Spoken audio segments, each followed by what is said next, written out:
Sarah Martinez wiped the sweat from her forehead as she stood in the morning formation at Naval Base Coronado. The California sun was already beating down at 0600 hours, and she could feel the familiar knot of anxiety building in her stomach. Around her, 43 other recruits stood at attention, their uniforms crisp and their faces determined. But Sarah felt different from them. She felt like she was pretending to belong. The drill instructor, Petty Officer First Class Johnson, walked slowly down the line of recruits. His boots made sharp clicking sounds on the concrete as he inspected each person. Sarah had been at the base for 6 weeks now, and every single training exercise had ended the same way. Failure. It started with the obstacle course on her first day. While other recruits climbed over the wooden barriers and crawled under the wire mesh, Sarah had gotten stuck halfway through the rope climb. Her arms shook as she tried to pull herself up, but she fell to the ground with a thud that echoed across the training yard. The other recruits had finished the course and were already moving to the next exercise while Sarah was still picking dirt out of her uniform. The swimming test was worse. Sarah had been a decent swimmer in high school, but the Navy swimming requirements were completely different. She had to swim 50 meters in full gear, including boots and a heavy backpack. The first time she tried, she barely made it 20 meters before she started sinking. The safety divers had to pull her out of the pool, coughing and gasping for air. She tried the test 5 more times over the next 2 weeks, but each attempt ended with her being rescued from the water. Then came the weapons training. Sarah had never held a real gun before joining the Navy. Her father had been against violence of any kind, and she had grown up in a household where even toy guns were not allowed. When Petty Officer Johnson handed her the M16 rifle for the first time, her hands were shaking so badly that she could barely hold it steady. During the shooting test, she missed the target completely on her first 10 shots. The bullets went everywhere except where they were supposed to go. The other recruits started to notice her struggles. During meal times in the cafeteria, Sarah would sit alone at a table in the corner, eating her food quickly and avoiding eye contact with everyone else. She could hear them whispering about her when they thought she was not listening. Some called her the failure behind her back. Others made jokes about how she would never make it through basic training. Sarah had joined the Navy for her older brother, Miguel, who had died in Afghanistan 3 years earlier. He had been a Marine, and he always talked about serving his country with pride. When he came home on leave, he would tell Sarah stories about the friends he had made in the military and how they looked out for each other like family. After he died, Sarah felt lost and angry. Joining the Navy seemed like a way to honor his memory and find the same sense of purpose that had driven him. But now, 6 weeks into training, Sarah was beginning to think she had made a terrible mistake. Every failed drill made her feel like she was disappointing Miguel's memory instead of honoring it. She would lie in her narrow bunk at night, staring at the ceiling and wondering if she should just quit. Other recruits had already dropped out of the program. Maybe she should join them. The worst part was the physical fitness tests. Every Monday, Wednesday, and Friday, all the recruits had to complete a series of exercises that included push-ups, sit-ups, and a 2-mile run. Sarah could barely do 10 push-ups before her arms gave out. During sit-ups, she would get to about 15 before her stomach muscles started cramping. And the 2-mile run was a disaster every single time. While most recruits finished in under 16 minutes, Sarah would stumble across the finish line after 22 minutes, her face red and her lungs burning. Petty Officer Johnson never yelled at Sarah directly, but she could see the disappointment in his eyes every time she failed to complete an exercise. He would just shake his head and write something on his clipboard. Sarah knew he was probably documenting all of her failures and preparing to recommend that she be removed from the program. The navigation exercise was scheduled for the next morning, and Sarah knew it would be another failure. The recruits had to use a compass and map to find their way through a series of checkpoints in the nearby hills. Sarah had never been good with directions, and she had gotten lost during the practice session the week before. She had wandered around the hills for 3 hours before another recruit found her and led her back to the base. As the formation ended and The recruits were dismissed for breakfast. Sarah walked slowly toward the cafeteria. Her stomach was empty, but she did not feel hungry. The thought of facing another day of failed exercises made her feel sick. She sat down at her usual table in the corner and picked at her scrambled eggs without really tasting them. That evening, Sarah called her mother from the payphone outside the barracks. The conversation was difficult and painful.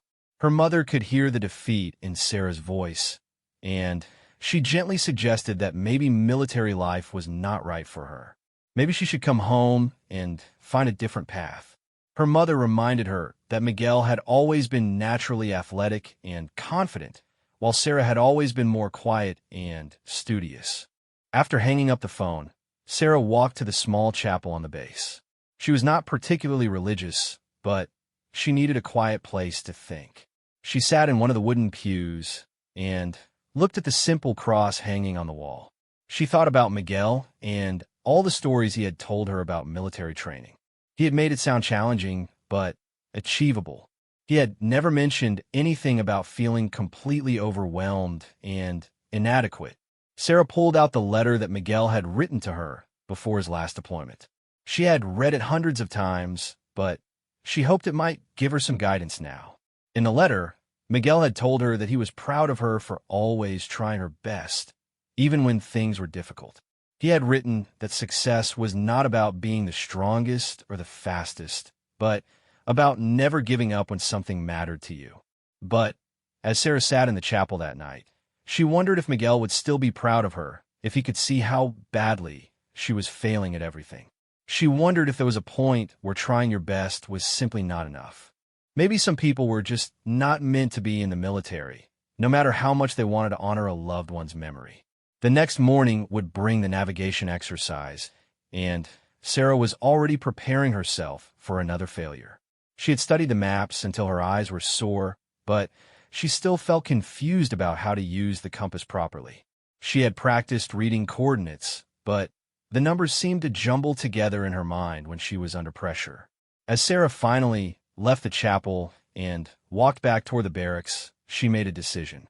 If she failed the navigation exercise tomorrow, she would talk to Petty Officer Johnson about withdrawing from the program. She could not keep disappointing everyone, including herself. Maybe her mother was right. Maybe military life was just not meant for her, no matter how much she wanted to follow in Miguel's footsteps. The other recruits were already in their bunks when Sarah returned to the barracks. The lights would be turned off in 30 minutes, and everyone was preparing for sleep. Sarah changed into her sleeping clothes and climbed into her bunk. Around her, she could hear the quiet conversations of recruits discussing the next day's exercise. They sounded confident and prepared. Sarah closed her eyes and tried to imagine successfully completing the navigation course, but the image would not come to her mind. Tomorrow would determine whether Sarah Martinez had any future in the United States Navy. The morning alarm sounded at 0500 hours, just like every other day at Naval Base Coronado. Sarah Martinez rolled out of her bunk feeling like she had barely slept. Her stomach was churning with nervousness about the navigation exercise that would begin in 2 hours. She had spent most of the night staring at the ceiling, going over compass directions in her head and trying to memorize the map coordinates they had studied. During breakfast, Sarah barely touched her oatmeal and toast. The other recruits at nearby tables were talking excitedly about the exercise, comparing strategies, and sharing tips about reading topographic maps. Sarah listened to their conversations and felt even more isolated. They all seemed to understand things that remained completely mysterious to her.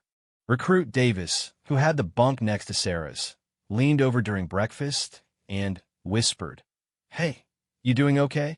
You look pretty nervous about today." Sarah appreciated the gesture, but she just nodded and said she was fine. She did not want to admit to anyone how terrified she was of failing again. Davis seemed like he wanted to say more, but Sarah quickly finished her juice and left the table. At 0700 hours, the 44 recruits gathered in the equipment room to receive their gear for the navigation exercise. Each person was given a compass, a detailed topographic map of the surrounding hills, and a waterproof bag containing emergency supplies. Petty Officer Johnson explained the exercise one more time, his voice clear and authoritative. "You have 4 hours to reach all 6 checkpoints and return to base," he announced. Each checkpoint has a different colored flag and a code number that you must record on your answer sheet. The checkpoints are spread across 12 square miles of terrain. You will be working alone, and you must rely entirely on your map and compass skills. Sarah's hands were already sweating as she held her compass. The needle kept spinning, and she could not remember which direction was supposed to be north. During the practice sessions, she had gotten confused about the difference between magnetic north and true north. The instructor had explained it several times, but the concept still did not make sense to her. Johnson continued with his instructions. If you become lost or injured, fire 3 shots from your flare gun and wait for rescue. However, using the flare gun will result in an automatic failure of the exercise. The first checkpoint is located at coordinates 341852. Your time starts now. The other recruits immediately spread out and began walking in different directions, their heads bent over their maps and compasses. Sarah stood frozen for several minutes, trying to figure out where she was supposed to go first. She looked at the coordinates written on her answer sheet, then at the grid lines on her map, then back at her compass. Nothing seemed to connect in her mind. Finally, Sarah picked a direction that seemed roughly correct and started walking. The terrain was rough and hilly with lots of thick bushes and rocky areas. After walking for about 30 minutes, she realized she had no idea where she was. The landscape around her did not match anything she could see on her map. Every hill looked the same, and every valley seemed to lead in a different direction. Sarah sat down on a large rock and spread her map out in front of her. She tried to identify landmarks that might help her figure out her location, but everything looked unfamiliar. In the distance, she could see other recruits moving confidently across the hills, obviously knowing exactly where they were going.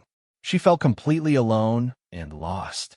After another hour of wandering, Sarah finally spotted a colored flag attached to a tall pole.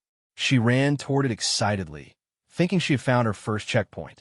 But when she got closer, she realized it was a red flag, and according to her answer sheet, the first checkpoint should have a blue flag. She was at checkpoint number 4, which meant she was completely off course. Sarah recorded the code number from the red flag anyway, then tried to use her current position to figure out where she needed to go next. But the more she studied her map, the more confused she became. The compass needle seemed to be pointing in a different direction every time she looked at it. She wondered if her compass was broken, but she knew that was probably just wishful thinking. By noon, Sarah had only found 2 of the 6 checkpoints, and both of them were discovered by accident rather than through proper navigation. She was exhausted, frustrated, and completely lost. Her water bottle was nearly empty, and she had already eaten both of her emergency energy bars. The sun was getting hotter, and she could feel herself getting dehydrated. Sarah sat down in the shade of a large oak tree and seriously considered firing her flare gun to signal for rescue. She knew it would mean automatic failure, but she was beginning to think that failing officially was better than wandering around lost for the rest of the day. At least if she fired the flare gun, someone would come and get her before she collapsed from heat exhaustion. But then she thought about Miguel again. She remembered how he had always encouraged her to keep trying, even when things seemed impossible. When she was struggling with math in high school, he had spent hours helping her with homework problems that made no sense to her. He never got frustrated or gave up on her, even when she wanted to give up on herself. Sarah pulled out Miguel's letter again and read his words about persistence and determination. She decided to give herself 1 more hour before firing the flare gun. She would try to find at least 1 more checkpoint before admitting defeat. She stood up, brushed the dirt off her uniform, and started walking again. 20 minutes later, Sarah heard voices coming from somewhere ahead of her. She walked toward the sound and discovered 2 other recruits standing near a yellow flag. They were Davis and another recruit named Thompson, and they looked like they had been arguing about something. "I'm telling you, we're supposed to go northeast from here," Thompson was saying. "Look at the map. Checkpoint 5 should be about a mile in that direction." "But that doesn't make sense," Davis replied. "If we came from the south, then northeast would take us back toward the base." "That can't be right." Sarah approached them carefully, not sure if she should interrupt their conversation. Both recruits looked much more confident and prepared than she felt. Their uniforms were still relatively clean, while Sarah's was covered in dirt and sweat stains from all her wandering around. "Hey, Martinez," Davis said when he noticed her. "Did you find checkpoint 3 yet? We've been looking for it for the past hour." Sarah realized that these two recruits, who seemed so much more competent than her, were actually lost too. They had found more checkpoints than she had, but they were still struggling with the navigation just like she was.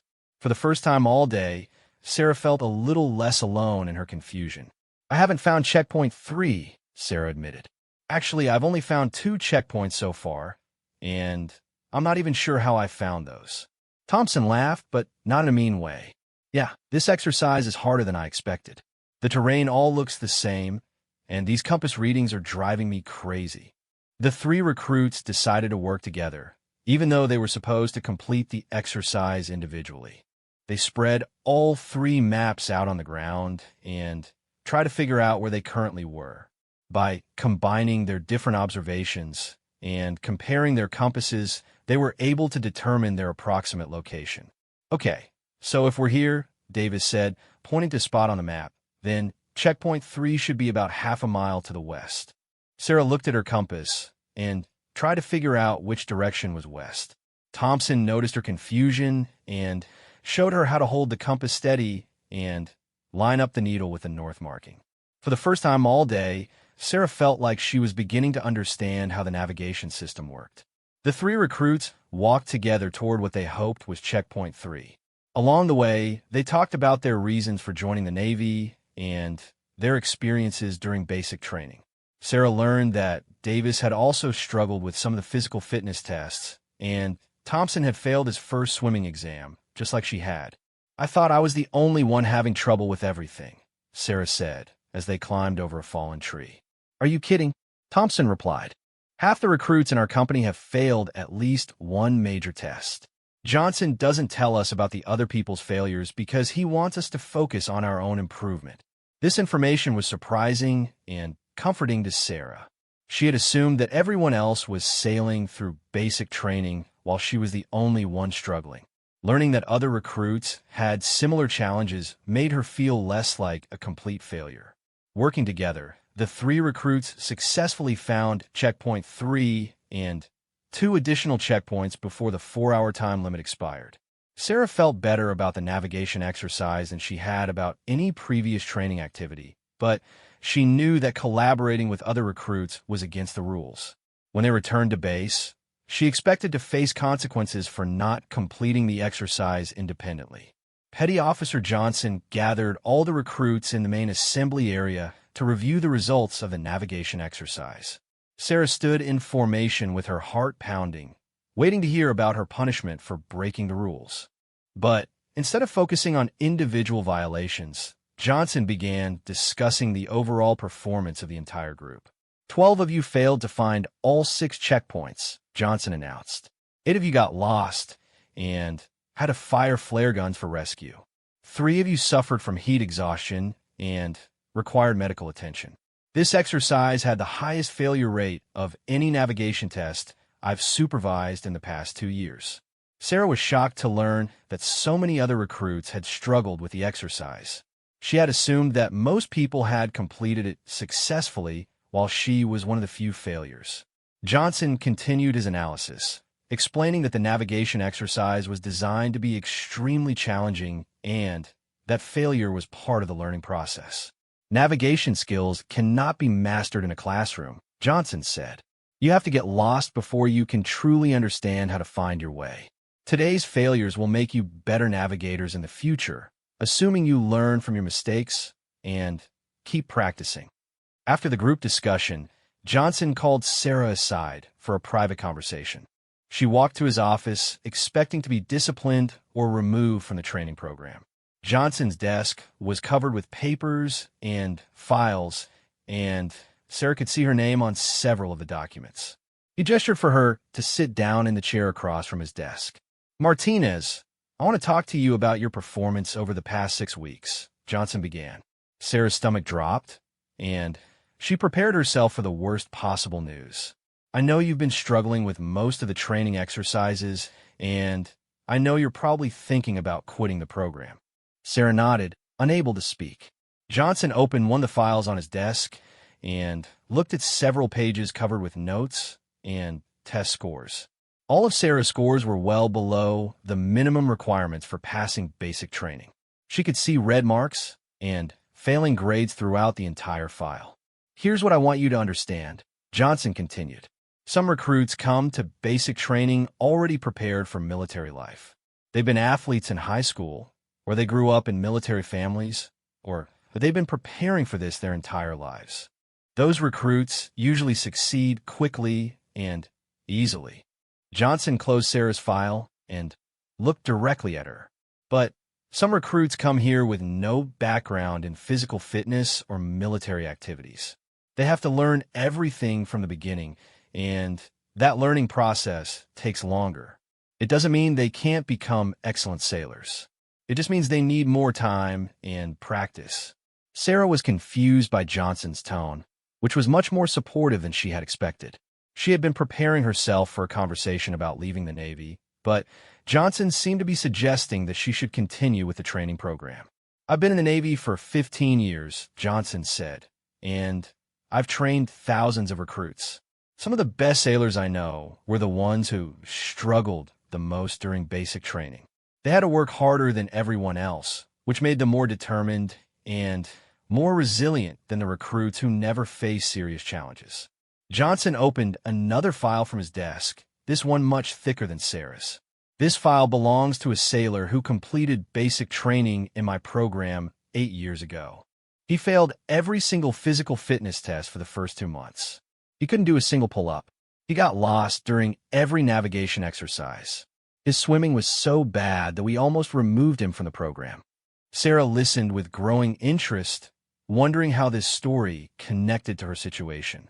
Johnson continued reading from the file, describing failure after failure that sounded exactly like Sarah's experiences over the past 6 weeks. That sailor's name is Commander James Mitchell, Johnson said.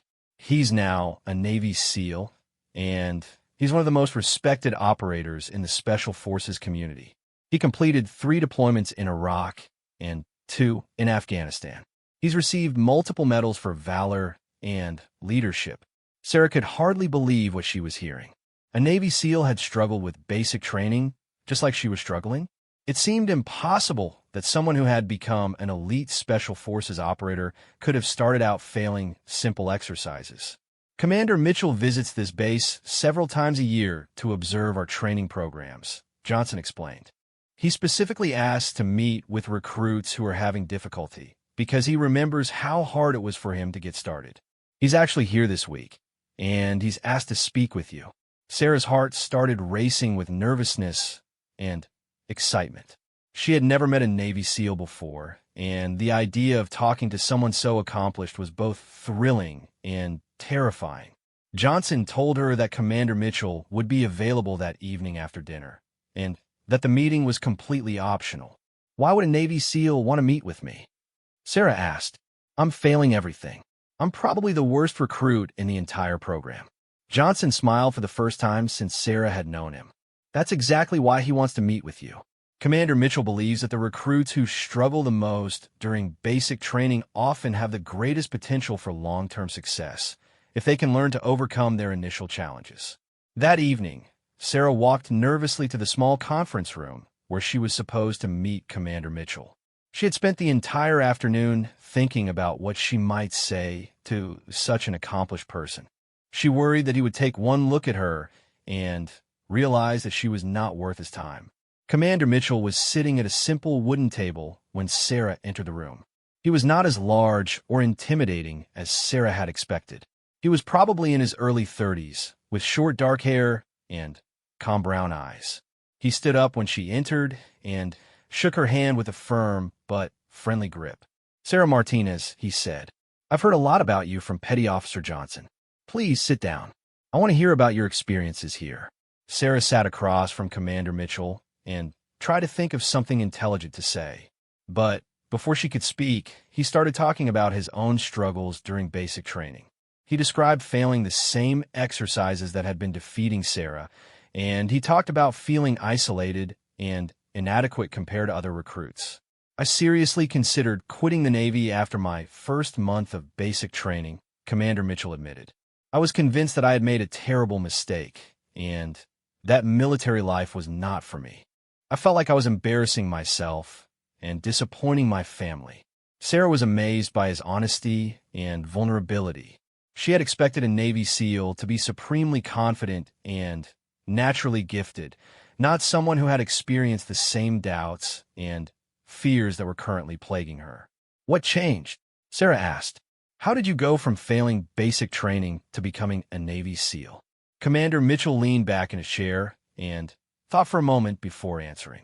One day, I realized that I was comparing myself to people who had been preparing for military life their entire lives. I was measuring my progress against recruits who had natural advantages that I didn't have. Once I stopped focusing on how I compared to other people and started focusing on my own improvement, everything began to change. He explained that success in military training was not about being the best recruit in your class. It was about becoming better than you were yesterday and then becoming better than that tomorrow. The recruits who focused on competing with others often burned out or developed bad attitudes. The recruits who focused on personal improvement often surprised everyone, including themselves. I want to tell you something that my instructor told me during my worst week of basic training, Commander Mitchell said. He told me that the military doesn't need more people who are naturally good at everything. The military needs people who know how to work hard, how to overcome obstacles, and how to keep trying when things get difficult. Those qualities are much more valuable than natural athletic ability. Sarah felt tears forming in her eyes as she listened to Commander Mitchell's words. For the first time since joining the Navy, she felt like someone truly understood her situation and believed that she could succeed. She told him about Miguel and her reasons for enlisting and about her fear that she was dishonoring her brother's memory by failing so many exercises. Commander Mitchell listened carefully to everything Sarah said, and then he shared something that completely changed her perspective on her brother's memory. Sarah, I want you to think about something, Commander Mitchell said, leaning forward with a serious expression. Your brother Miguel didn't join the Marines because he was naturally perfect at everything. He joined because he wanted to serve something bigger than himself. The same reason you're here right now. Sarah had never thought about Miguel's military service from that perspective. She had always focused on his confidence and natural athletic ability, but Commander Mitchell was right about his deeper motivation. Miguel had talked about serving his country and protecting people who couldn't protect themselves, not about being the strongest or fastest Marine. I knew several Marines who served with Miguel in Afghanistan, Commander Mitchell continued. They told me he was respected not because he never failed, but because he never gave up on his fellow Marines. When someone in his unit was struggling, Miguel was the first person to offer help and encouragement. This revelation hit Sarah like a physical blow. She had been so focused on trying to match Miguel's achievements that she had forgotten about his character and values. Miguel would not have wanted her to quit basic training because she was struggling. He would have wanted her to keep trying and to help other recruits who were facing similar challenges. Commander Mitchell spent the next hour teaching Sarah specific techniques for improving her performance on the exercises that had been defeating her. He showed her how to break down complex tasks into smaller, manageable steps. Instead of trying to complete 25 push-ups all at once, she should focus on doing 5 perfect push-ups, then rest, then do 5 more. Physical fitness is not about natural strength, he explained. It's about building strength gradually and consistently. Every person in this room was weak when they started. The difference is that some people have been building strength for years, while others are just beginning the process. For the swimming tests, Commander Mitchell taught Sarah breathing techniques that would help her stay calm in the water. He explained that panic was her biggest enemy, not the physical demands of the exercise. If she could learn to control her breathing and remain relaxed, the swimming would become much easier. Fear makes everything harder, he said. When you're afraid of failing, your muscles tense up and you waste energy fighting against yourself. The key is to accept that failure is part of learning, and then focus on the specific skills you need to improve. Commander Mitchell also talked to Sarah about the mental aspects of military training. He explained that many recruits failed not because they lacked physical ability, but because they developed negative thought patterns that undermined their confidence. Every failed exercise became evidence that they were not meant for military life, which created a cycle of self-doubt and poor performance. I want you to start keeping a training journal, Commander Mitchell suggested. Every day, write down one thing that you did better than the day before. It might be tiny improvement, like doing one more push-up or swimming 2 more meters. The goal is to train your mind to notice progress instead of only focusing on failures. Before the meeting ended, Commander Mitchell made Sarah promise that completely change her outlook on basic training. He told her that if she could complete the remaining 6 weeks of basic training, regardless of her test scores, he would personally recommend her for advanced swimming instruction and specialized physical fitness training. I'm not asking you to become the best recruit in your class, he said. I'm asking you to become the best version of yourself. If you can do that, you'll have a successful military career, even if it takes longer to get started than other people. The next morning, Sarah began implementing Commander Mitchell's advice. Instead of dreading the morning physical fitness test, she approached it with specific goals and a different mindset. She did not try to keep up with the fastest recruits during the 2-mile run. Instead, she focused on running at a steady pace that she could maintain for the entire distance. When her legs started to feel tired during the run, Sarah thought about Miguel and Commander Mitchell and about all the people who believed she could succeed. She thought about the other recruits who were struggling just like her and about how her perseverance might inspire them to keep trying too. Sarah finished the 2-mile run in 19 minutes and 43 seconds. It was still well above the required time, but it was almost 3 minutes faster than her previous best effort. More importantly, she felt strong and controlled during the entire run, instead of panicked and defeated. During the push-up portion of the fitness test, Sarah focused on Commander Mitchell's advice about breaking the exercise into smaller segments. She completed 8 perfect push-ups, rested for 10 seconds, then completed 6 more.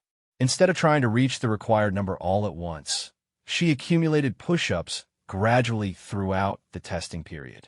By the end of the fitness test, Sarah had completed 18 push-ups and 31 sit-ups.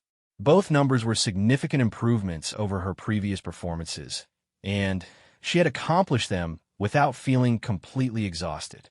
For the first time since arriving at basic training, Sarah felt like she was moving in the right direction.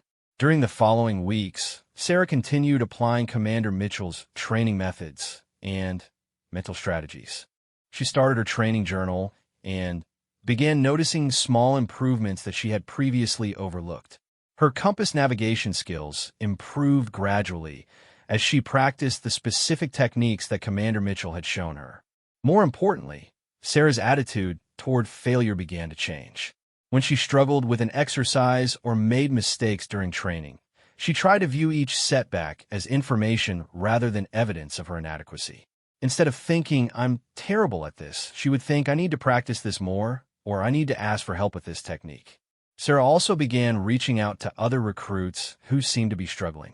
She remembered Commander Mitchell's words about Miguel helping fellow Marines, and she tried to follow that example.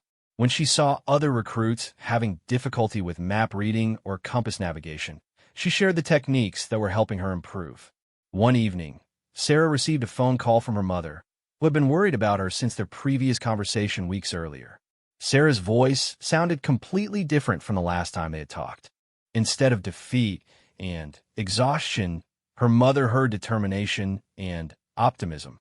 "I'm still struggling with some of the training exercises," Sarah admitted to her mother, "but I'm getting better every week. I think I'm finally starting to understand what Miguel meant when he talked about military service. It's not about being perfect. It's about committing to something important and working hard to live up to that commitment." Sarah's mother was amazed by the change in her daughter's perspective. She had been prepared to support Sarah's decision to leave the Navy, but now it was clear that Sarah had found something valuable in the training program. Her mother asked about the Navy SEAL who had spoken with her, and Sarah described Commander Mitchell's impact on her understanding of military service. He helped me realize that I was dishonoring Miguel's memory by giving up, not by struggling with training, Sarah explained. Miguel would want me to keep trying, even if it takes me longer than other people to reach my goals. As Sarah entered the final month of basic training, she faced the most challenging exercises of the entire program. These culminating tests would determine whether recruits were ready to advance to their specialized Navy training programs. Sarah knew that she still had significant weaknesses in several areas, but she now approached these challenges with confidence instead of dread. The final month of basic training at Naval Base Coronado brought the most demanding exercises that recruits would face before graduation. Sarah Martinez stood in the pre-dawn darkness with her fellow recruits, preparing for the culminating field exercise that would test everything they had learned over the past 3 months. Unlike the nervous, defeated person she had been during her first weeks of training, Sarah now felt calm and focused.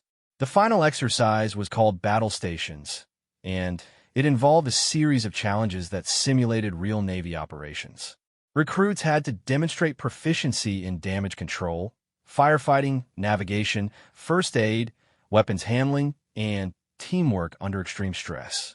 The exercise lasted for 12 continuous hours, and failure in any major component meant repeating the entire basic training program.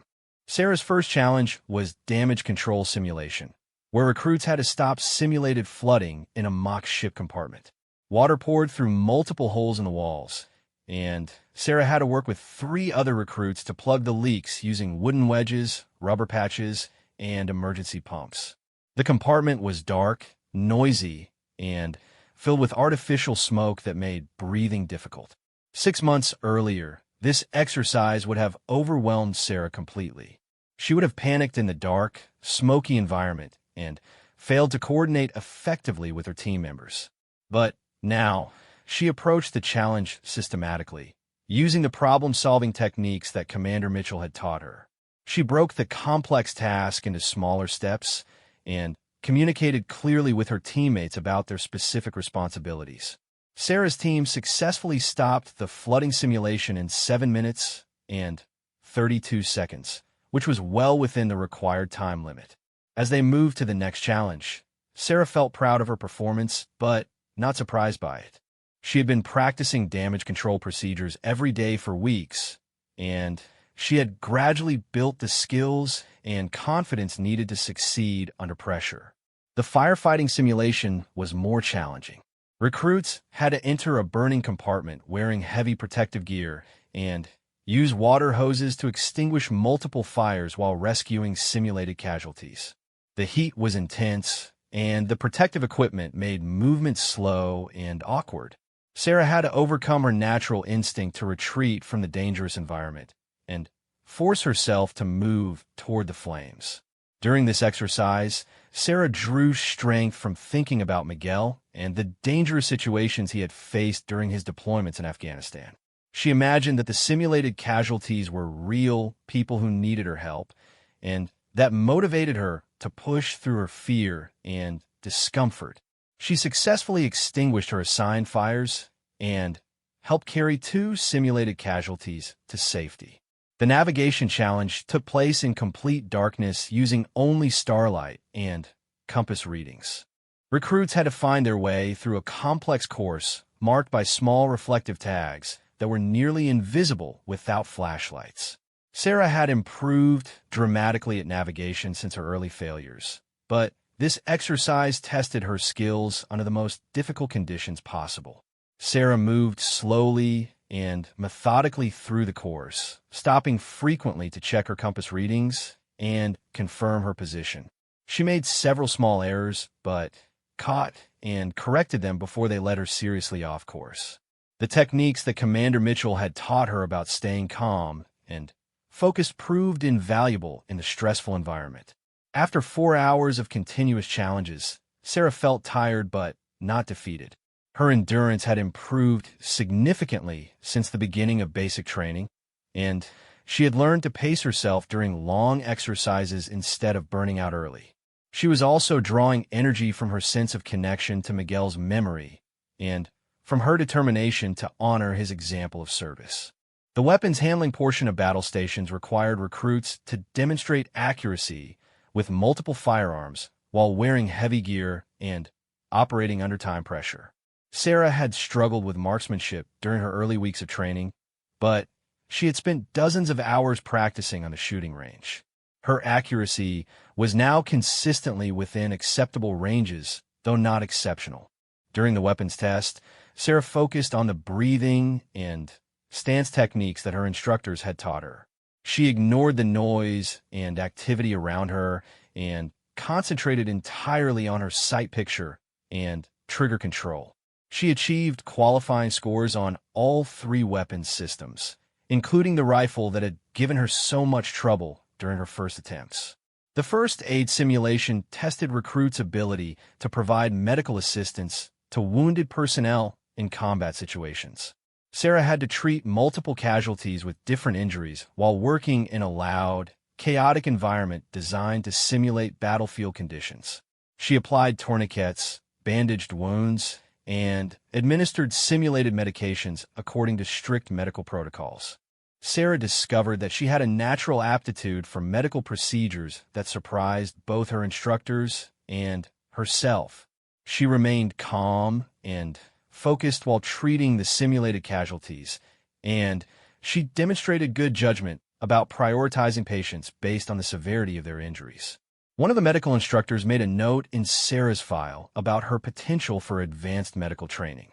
The teamwork challenges required groups of 8 recruits to solve complex problems that could not be completed by any individual working alone. Sarah's group had to transport heavy equipment across difficult terrain, construct temporary bridges, and coordinate radio communications between multiple teams. These exercises tested leadership skills, communication abilities, and the capacity to function effectively under stress. Sarah found that her experience of struggling and overcoming difficulties during basic training had prepared her well for these teamwork challenges. She was patient with team members who were having trouble, and she was quick to offer assistance when someone needed help. Her teammates responded positively to her supportive attitude and her willingness to take on difficult tasks. As the 12-hour exercise progressed, several recruits began to show signs of exhaustion and stress.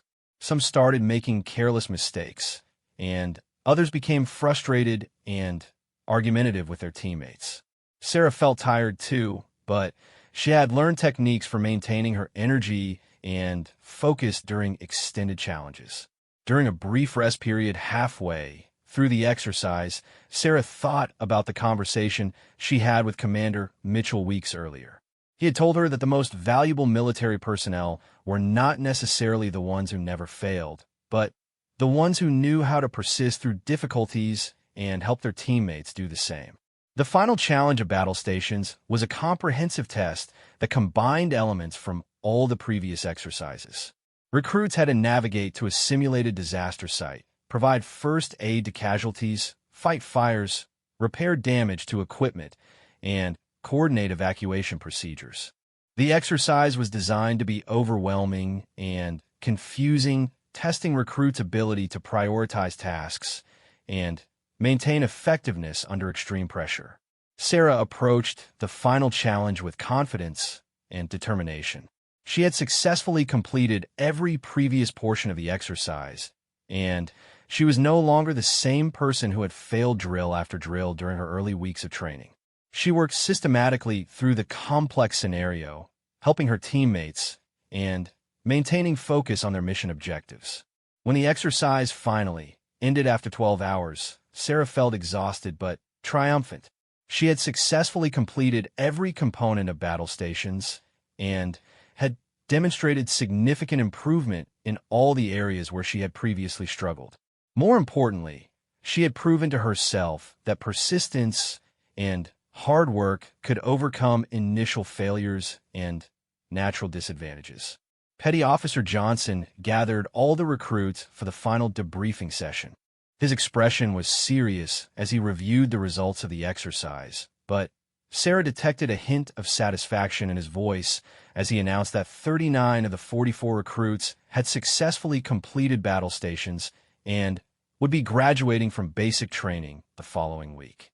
After the group debriefing, Johnson called Sarah aside for a private conversation similar to the one they had shared months earlier. But this time, his tone was congratulatory rather than concerned. He told her that her improvement during basic training had been among the most dramatic he had ever observed in 15 years of training recruits. "Martinez, when you first arrived here, I honestly wasn't sure you were going to make it through the program," Johnson admitted. "But you've proven that determination and hard work can overcome almost any obstacle. You're graduating as one of the most improved recruits in your class." Johnson also informed Sarah that Commander Mitchell had been following her progress throughout the final month of training. He had recommended her for specialized training programs that would build on the medical aptitude she had demonstrated during battle stations. Sarah would have opportunities for advanced education and leadership development that she had never imagined when she first arrived at basic training. On graduation day, Sarah stood in formation wearing her dress uniform and feeling proud of everything she had accomplished. Her mother had traveled from home to attend the ceremony, and Sarah could see tears of pride in her eyes as the graduates received their Navy insignia. During the ceremony, Sarah thought about Miguel and how he would have felt seeing her complete basic training. After the graduation ceremony, Commander Mitchell approached Sarah and her mother. He congratulated Sarah on her success and told her mother that she should be extremely proud of her daughter's determination and character. He also gave Sarah a letter that he had written describing her potential for leadership in the Navy. "Sarah, I want you to remember something as you begin your Navy career," Commander Mitchell said. "The struggles you faced during basic training were not obstacles to your success. They were preparation for success. You now know that you can overcome difficulties that would defeat other people, and that knowledge will serve you well throughout your military service." Sarah thanked Commander Mitchell for his guidance and support, and she promised him that she would use her experience to help other sailors who might be struggling with their own challenges. She understood now that her early failures had not been signs of weakness, but opportunities to develop strength and resilience. As Sarah prepared to leave Naval Base Coronado for her next assignment, she reflected on the transformation she had undergone over the past 4 months. She had arrived as someone who felt inadequate and defeated by every challenge. She was leaving as someone who understood that failure was temporary, but quitting was permanent. Sarah carried Miguel's letter with her as she traveled to her new duty station, but she no longer needed to read it for encouragement. She had internalized his message about persistence and service, and she was ready to begin her career as a United States Navy sailor. The drills that had once ended in failure had taught her everything she needed to know about overcoming adversity and achieving goals that had once seemed impossible. Years later, Sarah would often think about Commander Mitchell's words about the value of struggle and persistence. She would use her own story to encourage other sailors who were facing their own challenges, and she would always remember that success in the military was not about natural talent, but about the willingness to keep trying when others would give up.